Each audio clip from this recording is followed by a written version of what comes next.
What are you? Count. Huh. So arrive in Hurlburt Field, Florida for the TACP schoolhouse. And day one of the schoolhouse, my instructors find out that my roommate has made a YouTube video saying how he is gonna crush the pipeline. And he made this video before he left for basic training. The instructors found this video and they crushed us. They crushed our flight and they crushed our souls that day because my roommate, and he's still one of my best friends to this day, but he made a video saying he was gonna crush the pipeline before we went to basic training, and they crushed our souls for it. First day as a smoker, and they definitely make us realize that the TACP schoolhouse is not gonna be a joke. And just like TACP prep, I went into the TACP schoolhouse thinking to myself, how the heck am I gonna make it through this training? We went to Florida with 28 guys and we got a bunch of recycles from guys who had already failed and were getting a second chance at the TACP schoolhouse. So now we had 50 guys on our team, and yeah, we just got smoked. We were losing dudes left and right, but I eventually made it to the week 10 field week, which is where a lot of the guys fail out. Throughout the pipeline, throughout the first block and the second block of the TACP schoolhouse, people keep failing in classes above you, so you keep getting recycles back into your class for the first couple blocks. And when we actually went to the field for the first time, we actually had so many people in our class that we had to drop people because you can only go to the field with 40 people. That's all the instructors can handle in one field week. So I made the cut for that. There was 40 of us left going into the TACP field week. And then this is where I made my first mistake. When I went through my first field week, I was kind of stressed out about it. I didn't want to fail, and I knew going into it that it was going to be rough because throughout the whole week of the TACP field, you don't sleep. You have to eat MREs the whole time, and you have to eat your MREs fast enough or the instructors will actually fail you because it's a safety on you not eating all your food.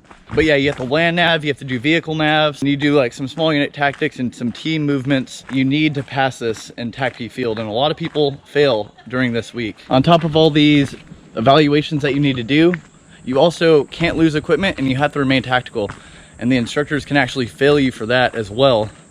So if you lose too many things, or if they catch you sleeping, not pulling security, or maybe just having like noise or light discipline, they can fail you for that as well. We start field super early in the morning.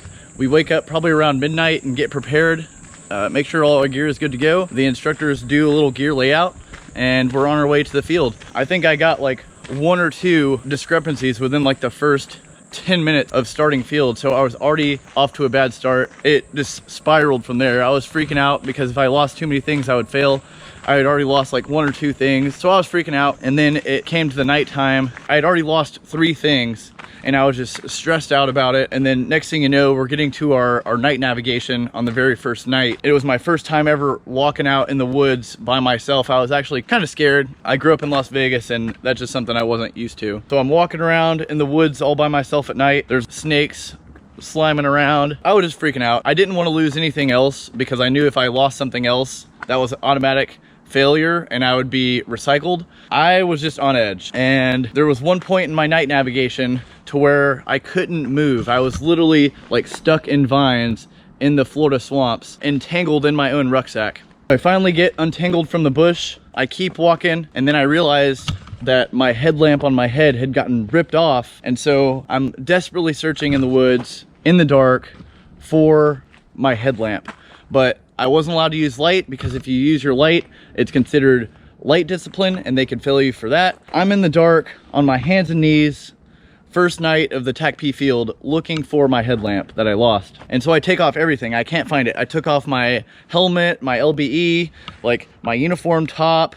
I took off my rucksack, everything. And I was like, man, where did this headlamp go? I finally find my headlamp. I'm like, yes, I'm not gonna fail. Put everything back on. I keep on walking, but as I kept walking, I got maybe like 200, 300 meters through the swamps, and then I realized I had lost my weapon. No! Now, rightfully so, if you lose your weapon in the TACP field or in the schoolhouse in general, you fail. It's an automatic failure if you lose your weapon. And I knew I just lost my weapon. I was screaming in the middle of the woods because I knew I had just failed the TACP schoolhouse. I knew going back I wasn't gonna be able to find it. There was absolutely no way I was gonna be able to find my weapon before my drop dead time. I didn't even know where it was because where I was walking in the swamps was so thick and it was so dark that it was gonna be impossible for me to find that thing. It took me like 20 minutes to call up to the instructors and tell them I lost my weapon because I think I might have cried deep down inside. Not on the outside, but I was hurting on the inside because I knew I just failed. But I called it up, told them I lost my weapon. They told me to get to the road. And then I sat in the graveyard, which is where they send all the failures from TACP Field. And I was just sitting in the graveyard by myself because nobody else was failing, which is a good thing. But I sat in this graveyard waiting for the field to end for my flight. I was just hurting. I was really questioning, like, man, I was like, I'm gonna have to get recycled 2 months of training, do 2 months of training all over again. I wasn't gonna quit, but that was a low point for me in the TACP schoolhouse is when I failed and I knew I was gonna be doing 8 weeks of training all over again. We get back to base, I get in with the new flight. My instructor asked me, do you wanna be here? And I said, I do wanna be here. I wanna be a TACP. I just kept going. Now, on my new flight that I was put in, there was 60 of us. There were so many people that failed the TACP schoolhouse that there was now 60 of us in one flight. And I was at week 10 and I had to go all the way back down to week 2 and redo all the smokings, all the character building all over again. And I had to do all the academics and everything that I had already passed. I had to redo all of that. For the academics, it wasn't bad. The academics at the TACP schoolhouse was not very hard for me. I just went home and studied every night and it was okay. But it was pretty crushing that I had to do an entire 2 months of training all over again. In this new flight, I was on Falcon 8-7. The instructors there crushed us. And when I say crushed us, it was a little bit harder than my first flight, I would say. They woke us up one morning at 2 a.m. and just smoked us all day. They smoked us until probably 8:30. They didn't give us enough time to eat breakfast, but they told us we had to eat breakfast, which we didn't have time to, so we didn't. We went back to the PT fields and they made us throw in our rucksacks and walk around base with our radios and do radio checks all day. And we did that until about 5 o'clock at night. That day in particular, we lost 5 or 6 guys. A couple guys quit and there was 5 or 6 guys that got injured to the point where they couldn't continue on our flight anymore. The PT in this flight, they made us wear Air Force PT gears all the way until we got up to Block 2 to prove ourselves. But even then, they hated us. Like I said, we started with 60 guys. And by the time we got down to the TACP field week, I think we had 30 guys in our flight, but I could be mistaken. It was around 30. On my second field, I made the mistake of bringing out a bad pair of boots, and my reasoning being 18 years old at the time was to take out my bad pair of boots because I didn't want to get my good pair messed up. So I took this crappy pair of boots out to the field and they destroyed my feet. On the second field, I wasn't failing anything, but I was also physically not able to move because I had such bad blisters in my feet that it literally hurt to walk. I almost got pulled medically on my second field because of that. One of my teammates, old Jared Allen, one of my good buddies, he was yelling at me. He's like, "Bunk, get your shit together." And I was like, hey man, like I can't even walk. He was getting pretty mad at me because I wasn't able to kind of help out as much as I should have being his teammate, but at the same time I literally couldn't walk. But the second time through the TACP schoolhouse field, I had a little bit better mindset going in. I knew what to expect. I felt a lot better. I didn't fail anything the entire week. I made it through the entire week without a failure. So in that field, we started with 30 people and only 14 of us graduated. We were now down to 14 people after the Block 2 field. Right after that, we rolled into Block 3, which at the time, people didn't typically fail. But yeah, we rolled into Block 3 and it was a lot more lax from there. I had a good time. We were living on the beach in Florida. We were going out to the beaches on the weekend. I was probably in some of the best shape of my life. I grew up running, and we weren't necessarily running for workouts. We were just getting crushed for, you know, an hour and a half, 2 hours of PT sessions, sometimes even up to like 2 or 3 hours. But I was getting in amazing shape. The instructors were making sure we were getting down some of the basic TACP knowledge. The Block 3 was the funnest time I had in the TACP schoolhouse. There was only 14 of us. It was a lot more relaxed. The instructors saw that we were getting kind of complacent towards the end of the schoolhouse, so they threw the pipe at us for 2 weeks straight. Now the pipe is a 300-pound pole that they make your team carry around, and that thing sucks. It's not fun. But every single day at PT, we were lugging around the pole, and it went back to some of the PT that we did in Block 1. They were crushing us the last 2 weeks before we graduated, just because they said they thought we were getting complacent, and honestly, we probably were.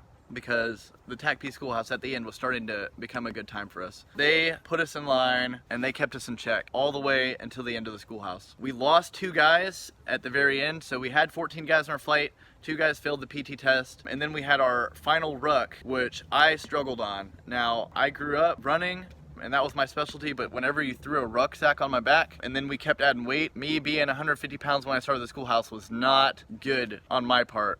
I was one of the worst ruckers on my team, and I'm embarrassed to say it, but it's something I fixed over the years, and I'm now an excellent rucker. I finished the final ruck in 3 hours and 45 minutes, which is probably one of the slower times that you'll see. You have to finish under 4 hours. I still passed, but I'm not happy about my final 12-mile ruck time. That was it. That was the final thing we had to do before we graduated. So I finished that 12-mile ruck, and I knew I was gonna get my Tacp Beret. And out of 75 different people that were on Falcon 87, I was one of the 12 to graduate. After seeing Tacp on the interwebs before I joined, and getting to basic training, getting to Tacp prep, and thinking to myself like, dang, I don't think I'm gonna make this, but I am not gonna quit. And finally being in the final week of the Tacp schoolhouse was just unreal to me. It was incredibly difficult, but I made it. Still to this day, the best memory that I have in my lifetime is blousing my boots and donning my black beret. There's no better day, there's no better feeling than being at graduation and finally being a Tacp. The Tacp schoolhouse will test you. I learned a lot there. I learned a lot about intestinal fortitude, but at the end of the day, I just didn't quit. I didn't give up, and I put one foot in front of the other. I took one day at a time, and eventually I got to the end. After I graduated the Tacp schoolhouse, I got shipped off to SEER. SEER is actually a really fun time. It's like a 3-week camping trip out in the woods. You're gonna hear horror stories about going to SEER, but honestly, I had a ton of fun there. Right after you go through 3 weeks of SEER, I did recruiter's assistance back in Las Vegas. After that, I went to my first duty station was at Fort Bliss, Texas. And when you get to your first duty station, your sole purpose in life is to get combat mission ready and then become a JTAC. And you really don't get any respect in the Tacp until you deploy and then you come back. It was after that where I really shined. I went through JTAC QC, I passed my JTAC eval, and then I became a JTAC. All in all, the training took about 4 years for me. It's a lot faster than that now, and I'm gonna get into that in later videos. But yeah, that is the Tacp training, and that is my experience. If you have a question about Tacp, at the very end of this series, I'm gonna do a Q&A, and I'm just gonna answer all the questions asked on my YouTube. I'm gonna put out a video strictly answering questions of the comments left in this video and the remaining Tacp videos. So leave a comment if you have a question, and I will get back to it in one of my next videos. Thank you guys for watching my Tacp experience. The very next video is gonna be the current Tacp pipeline explained. It's not gonna be my experience from 10 years ago. It's gonna be the actual pipeline laid out for you guys of what it is today and what you will go through as a Tacp if you were to go through today. Now that was my Tacp pipeline experience, and I want all of you guys to stay funky. Beep! Yeah, yeah.